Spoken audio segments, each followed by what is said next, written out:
Hey there, this is Jeff, and you're listening to the 10-Minute Bible Hour podcast. We've been going through Matthew chapter 24, and Matt had a lot to say about the phrase, the abomination that causes desolation, a phrase that Jesus uses in Matthew 24, and he sent me a file that's really 2 episodes worth of content. So that's what we're going to do with it. Today is part 1. Tomorrow will be part 2.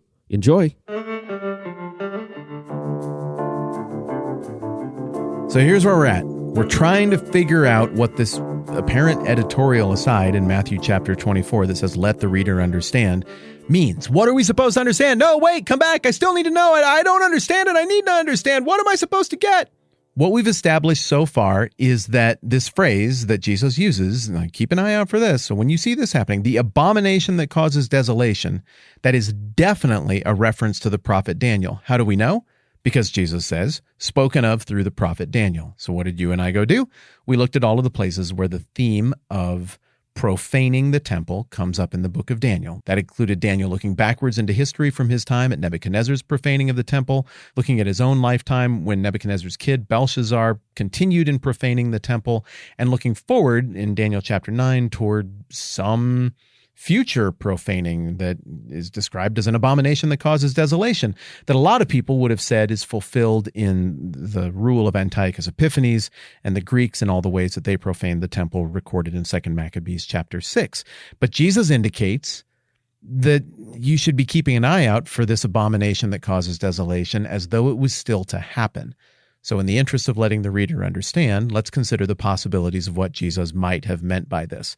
Possibility number 1 is that he is acknowledging that there's going to be a repetition somewhere in the future of a thing that has already happened in the past, and Jesus is looking backwards as well when he says this. And so what he's really trying to communicate is, hey, you guys remember what happened last time the temple was profaned. Like, it got violent and things really changed. So there's something coming up in the vein, something that's going to be very reminiscent of what happened with Nebuchadnezzar, maybe Belshazzar, maybe with Antiochus Epiphanes. You guys have seen this kind of stuff before. Something like that is coming again, and you need to be responsive when that happens again. It's possible that Jesus is drawing on past experience to say that has happened, and it will happen again. Be ready to move when that does happen. Possibility, and this is just something that we have to acknowledge is possible, I don't think it's the best read, but maybe, is that Jesus is entirely looking back here, and his answer in Matthew 24 to the disciples about when everything's going to go down is just so very out of order chronologically that the obvious read just misses what he means here, and that what he's really talking about is an abomination that causes desolation that has already happened, and maybe what Jesus means is like, remember that, because that was a big deal. And so in that case, if Jesus is actually looking backwards when he says, so when you see standing in the holy place the abomination that causes desolation, then maybe he is speaking from the position of Daniel. He could be talking about what Nebuchadnezzar did, what Belshazzar did, what Antiochus Epiphanes and the Greeks did.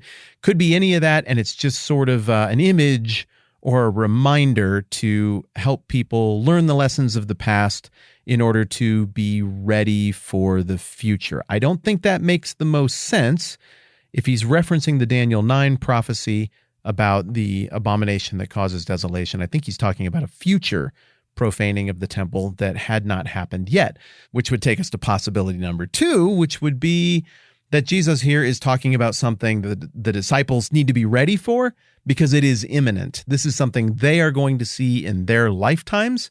And if that's the case, then pretty obviously what he's talking about is the destruction of the temple in AD 70, which would be just a few decades down the road as he was saying these words. In that case, he would be drawing on the historical examples from Daniel of the profaning of the temple, but he would also be drawing on that Daniel 9 prophecy about a future profaning that had not yet happened, but he would be saying or suggesting that that profaning is going to end up being the Romans, and when they destroy the temple, as Jesus has been pointing to in the previous pages and chapters, well, then that will be this horrifying day, and the reader should be aware, and people who are followers of Jesus should be ready to react, respond, and get out of Dodge. And that read on the text that this abomination that causes desolation is the destruction of the temple, the profaning of the temple that occurs there in 70 AD, I think is supported by the corresponding passage over in Luke 21, where the details, I'm sorry, I don't know right where it is, looks like starting in verse 20, where the details of that are a bit more specific, and where Matthew's account is a touch vague, Luke makes it sound like, well, that's 70 AD. I mean, here's the way it reads. When you see Jerusalem being surrounded by armies, you'll know that its desolation is near. Desolation, there's that word. Then let those who are in Judea flee to the mountains. Let those in the city get out, and let those in the country not enter the city. For this is the time of punishment and fulfillment of all that has been written. How dreadful it will be in those days for pregnant women and nursing mothers. There will be great distress in the land and wrath against this people. They will fall by the sword and will be taken as prisoners to all of the nations. Jerusalem will be trampled on by the Gentiles until the times of the Gentiles are fulfilled. Again, we're talking about prophecy and Jesus intentionally withholding enough detail to piece everything together. So it's all ultimately going to be a little bit unsatisfying, other than to say, if we look at Matthew and Luke, it maybe does look a little bit more like what Jesus has in mind is something that is coming within the lifetimes of the disciples who asked the question. There is a third possibility as to what Jesus is pointing toward here, though, when he says the abomination that causes desolation, and that would be toward the distant future and some other thing that's going to happen way down the road. And for that, we need to go to a book that I don't think we've ever been to together before, and that is 2 Thessalonians.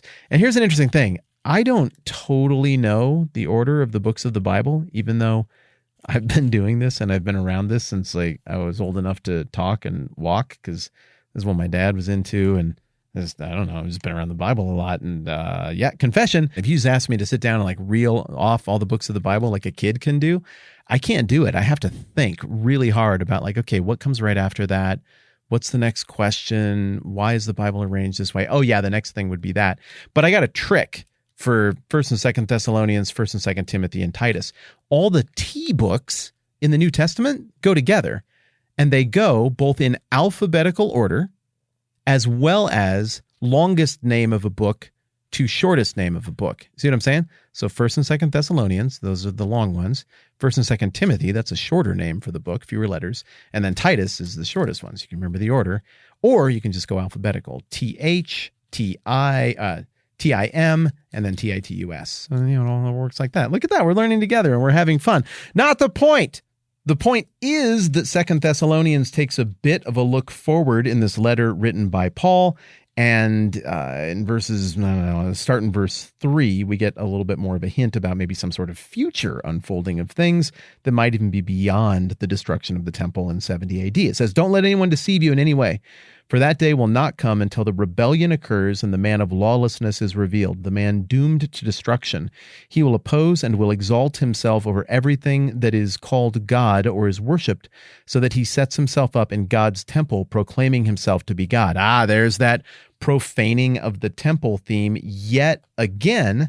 And just from that narrow context there in 2 Thessalonians, let alone from the larger context, which we did not look at, you get the impression that that's not talking about 70 AD. That's talking about something that comes more like much later in the unfolding of things. And so that brings us back to this difficult question of just, what does Jesus mean? You said, let the reader understand. I need to know, what did you mean? What did you mean?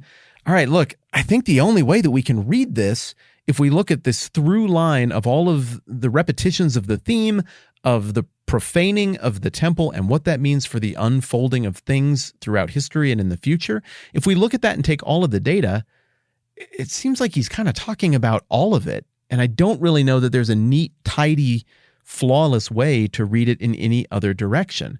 And that's our pause point for today. Come back next time for the conclusion of this discussion. Thanks again to everybody who supports this program at patreon.com/the TMBH Or if you don't, but you're still here to listen, you are also awesome. This has been the 10 Minute Bible Hour Podcast. Let's do this again soon.